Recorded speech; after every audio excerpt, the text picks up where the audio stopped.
A Roth IRA is a retirement account that lets your investments grow tax-free. Let us break down how it actually works for your future.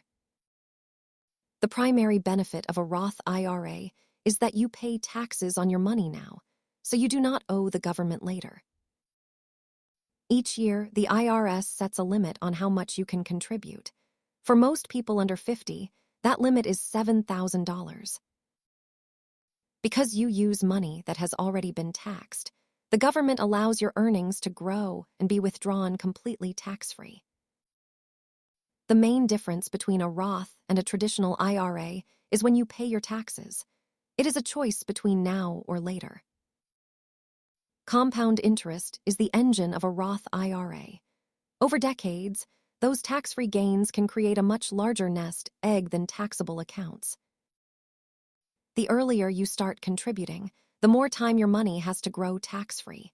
Consistency is often more important than the amount.